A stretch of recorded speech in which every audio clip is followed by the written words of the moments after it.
तो नमस्कार दोस्तों। तो आज का हमारा टॉपिक है हिस्ट्री माइनर वीवीआई क्वेश्चन। ठीक है, जो भी सेमेस्टर 3 में हिस्ट्री माइनर लिए हैं, ठीक है, खास करके हिस्ट्री माइनर, तो उसमें हम महत्वपूर्ण क्वेश्चन बतलाने वाले हैं वीवीआई क्वेश्चन। जो कि आपको कौन टॉपिक पढ़ना है इसमें, तो आपको इसमें मिडावल इंडियन हिस्ट्री पढ़ना है। क्या टॉपिक का नाम क्या है? तो मिडावल इंडियन हिस्ट्री पढ़ना है। वीवीआई क्वेश्चन है, महत्वपूर्ण प्रश्न है। यही क्वेश्चन आपके डायरेक्ट एग्जाम में पूछेगा। ठीक है, तो वीडियो को अंत तक देखना है और क्वेश्चन को देखिएगा कौन कौन से क्वेश्चन इंपॉर्टेंट है। देखिए, पहला क्वेश्चन है कि प्रारंभिक तुर्कों के भारत में आगमन के कारण एवं प्रभाव लिखिए। ठीक है, जो शुरू के जो तुर्क जो भारत में आए थे, ठीक है, तो उनके लिखना है। तो प्रारंभिक तुर्कों के भारत में आगमन के कारण एवं प्रभाव लिखना है। दूसरा क्वेश्चन बहुत इंपॉर्टेंट, इसके प्रशासनिक सुधारों का मूल्यांकन करें। ठीक है, ये भी क्वेश्चन बहुत इंपॉर्टेंट है, इल्तुतमिश का प्रशासनिक सुधार। तीसरा क्वेश्चन है कि खिलजी वंश के विस्तारवादी नीति का वर्णन करना है। ठीक है, खिलजी वंश का विस्तारवादी का वर्णन करना है। चौथा क्वेश्चन तो VVI क्वेश्चन है, चौथा नंबर, अलाउद्दीन खिलजी के आर्थिक सुधारों की विशेषता लिखिए। ये क्वेश्चन तो VVI क्वेश्चन अनिवार्य क्वेश्चन है, आनता है इनका। पांचवा क्वेश्चन है कि मोहब्बर बिन तुगलक के प्रशासनिक प्रयोगों का आलोचनात्मक अध्ययन कीजिए। ये भी क्वेश्चन बहुत इंपॉर्टेंट है। मोहब्बर बिन तुगलक का प्रशासनिक प्रयोगों को आलोचनात्मक अध्ययन करना है आपको, वो लिखना है। नेक्स्ट क्वेश्चन है कि फिरोज शाह तुगलक के प्रशासन की मुख्य विशेषता क्या है, वो लिखना है। ये भी इंपॉर्टेंट क्वेश्चन है। सातवां नंबर क्वेश्चन भी आई है, लोधी वंश के पतन के कारणों की विवेचना करें। ये क्वेश्चन बहुत इंपॉर्टेंट है। ये क्वेश्चन लोधी वंश के पतन के कारणों की विवेचना करना है। ठीक है, अगला क्वेश्चन क्या है? अगला क्वेश्चन है कि दिल्ली सल्तनत की प्रशासनिक संरचना, जैसे कि केंद्र हुआ, प्रांत हुआ, सैनिक संगठन, ठीक है, को वर्णित कीजिए। ठीक है, इनके बारे में बताना है। केंद्र कैसा था, उनका प्रांत की विशेषता बताना, सैनिक संगठन कैसा था दिल्ली सल्तनत का खास करके। ठीक है, 9 नंबर क्वेश्चन, एकता प्रणाली क्या था, इनके मुख्य तत्व। ये क्वेश्चन तो VVI क्वेश्चन है। 9 नंबर, एकता प्रणाली क्या था, इनके मुख्य विशेषता क्या है। 10 नंबर क्वेश्चन है कि बाबर के विजय के कारण एवं पानीपत के प्रथम युद्ध का महत्व लिखे।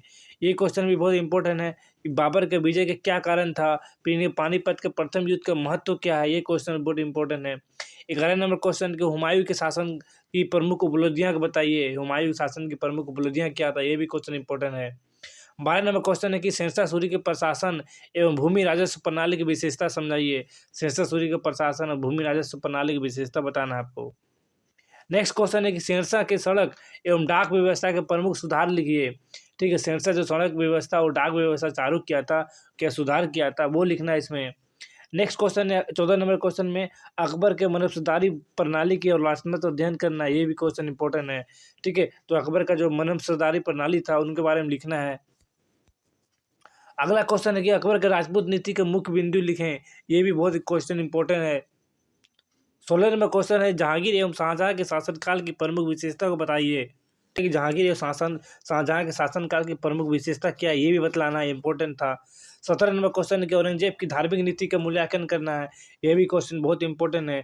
18 नंबर क्वेश्चन है कि औरंगजेब की ढक्कन नीति। देखिए, औरंगजेब का धार्मिक नीति और ढक्कन नीति दोनों में एक क्वेश्चन आएगा। हमको जहां तक लग रहा है कि ढक्कन नीति के कारण एवं परिणाम लिखिए। ये क्वेश्चन आ सकता है क्वेश्चन में, 99% चांस है। 19 नंबर क्वेश्चन है कि शिवाजी के प्रशासन की मुख्य विशेषता क्या है। ये क्वेश्चन आना है।